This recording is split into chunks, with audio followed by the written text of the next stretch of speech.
Oh my goodness. Sasha, is this yours? Sasha, seriously, this one's yours, right? I thought so. This is the Waves stablecoin. I think we need to talk about it.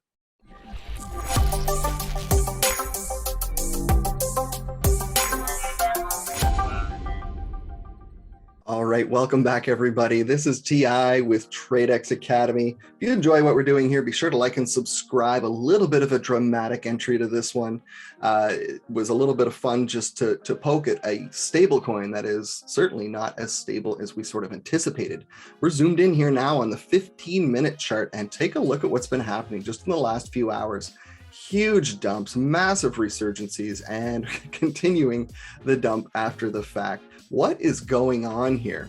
First of all, we need to understand that there are two tokens involved in this relationship. There is the USDN token, which is the stable coin linked to Waves, which is the other coin that's involved here. Waves is a decentralized exchange, initially kind of launched in whole back in June of 2017, many years back now. And they brought in some unique technology and ideas to the decentralized attributes of exchange services. They wanted to bring speed and security involving their two-token ecosystem. And for the most part, that was relatively successful over the years. While they never caught on as one of the major decentralized exchanges, they certainly were able to accomplish many of their goals, if not all of them, by this point in their life cycle. Now, they have taken a bit of a change, and we'll talk about that a bit later, but what is going on right now with that stablecoin? What detaches a stablecoin from its peg by nearly 40% in an ecosystem as deep and as diverse as crypto today? If we turn to the founder of Waves, Sasha Ivanov, and we go over to Twitter, we can follow along that he is definitely blaming Alameda Research for manipulating the price. I apologize for my pronunciation of anything in this video, certainly not my strong point, but we have Sam Bankman-Fried and we have FTX as a part of that organization, all links very, very, very deeply into that kind of area of the market. And as we go through it, we can see that there were questions about whether Waves was going to participate with FTX in the past. They wanted 1.5 million for native token integration, so they didn't do it, but they put a linked one in instead. And as we kind of continue down here, we can see that there was a fair bit of FUD generated. An anonymous vigilante that got substantial traction on Twitter was essentially being accused of now being a paid troll, declaring borrowing funds for trading. That's a crime, and the Waves ecosystem is going to pay dearly. They are a Ponzi scheme. Goes on to take a look at what's happening on Vera's Finance and says very, very clearly, the thing is, we never sell or lend for selling Waves. So we started searching about who could borrow it there, and look who they found. It looks like Alameda Research was the one that they found, and thus the accusations kind of continue. Understanding that crypto is currently mostly about money, I would argue almost 100% it's about money, manipulation, abuse of other people, and it is taking money from the weak and putting it into stronger, smarter hands at this point, which is certainly not the kind of philosophy that crypto is found on. Assuming that this research and information is to be true, and I haven't found anything to really contradict it with any credibility yet, it does look like there were other entities, whether it's solely Alameda Research or not, involved in not just the manipulation of the price and the loans, but also in the creation of the FUD that is trying to disrupt what's happening with Waves. If you go and look at Waves today, they are down themselves 25% in the last 24 hours after a massive pump, very similar to what we saw in the stablecoin. Now, Waves has had some interesting volatility before, but this most certainly takes the cake, going from $100 to $50 in a matter of days or a couple of weeks. And most recently, very, very, very quickly, March 28th to a peak just 2 days later, $60, 100%, with volumes that greatly exceed anything consistent the network has ever seen before. Most definitely somebody is involved. And if the founder is to be assumed to be correct, we might have a recourse coming in the very near future. However, what we haven't seen is any ability for the stablecoin to stabilize themselves. Regardless of how you got to this point, if your ecosystem is broken because somebody used it incorrectly or a way that you weren't prepared for, we see this happen all the time. Maybe it's not a hack, but it's certainly somebody taking advantage of, I mean, in DeFi, we look at bridges and what's happening up there with the Axie Affinity and the Ronin bridge. That's one of the largest, quote, hacks we've ever seen in this space. It's not a hack, it was a manipulation of what was happening across the bridge. Bad code leads to bad problems. So these allegations continue on, and they've certainly picked up some steam in the media over the last 24 hours. And this may or may not work out in Waves' favor. We'll have to see how this goes. And obviously a conspiracy theory, according to Sam. They're going to be going back and forth for a while, but clearly there's manipulation happening. My question is, who, why, and for how long? A stablecoin must remain stable to be relevant in any marketplace. And with Waves kind of exponentially gaining the way it did against it, we have to question whether there's something internally happening, which a lot of other people are starting to point the finger at.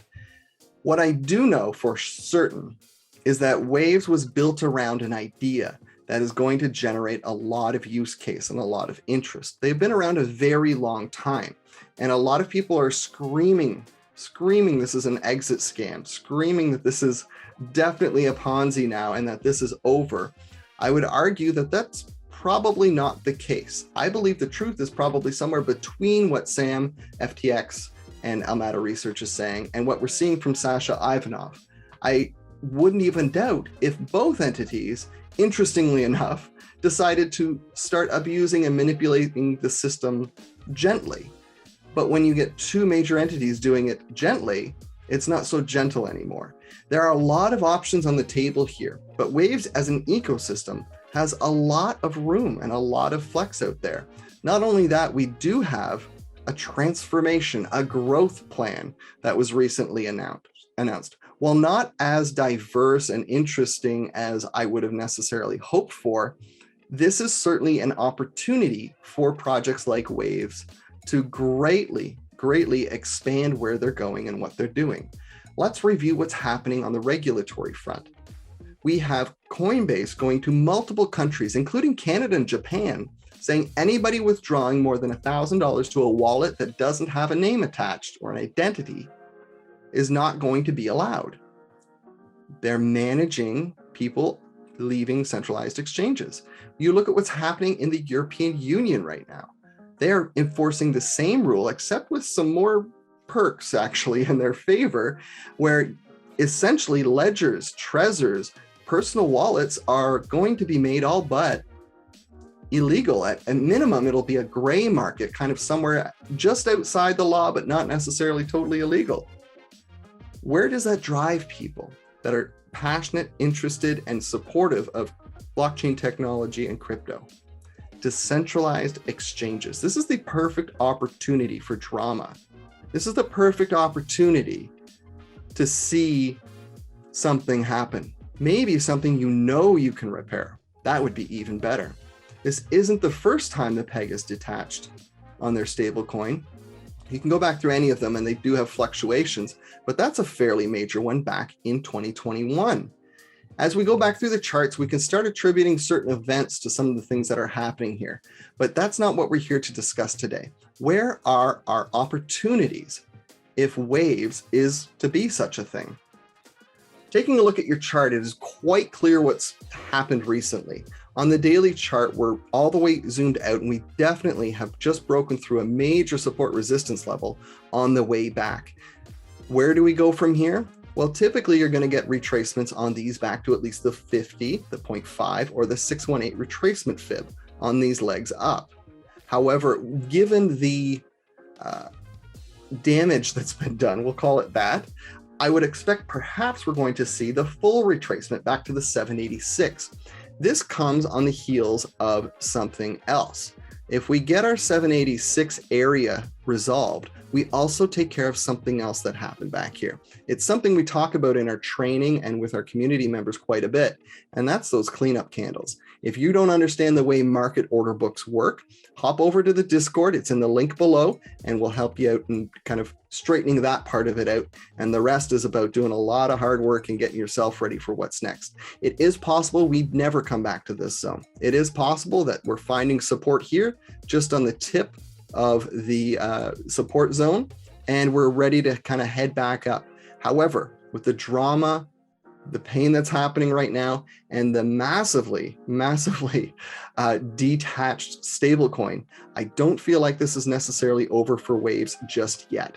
These are the areas I'm looking at for the next opportunity as a trader or investor. And while this isn't financial advice, these dramatic spectacles that we get in crypto are almost always opportunities, if not currently, in the near future. So if you're watching, if you're into the fundamental updates, if you're into keeping up with the market and knowing where things are at, you can take advantage of that. We do all of that through tradexacademy.com. Feel free to drop in, send us a comment below, let us know what you think, and we'll be back again real soon with much, much more.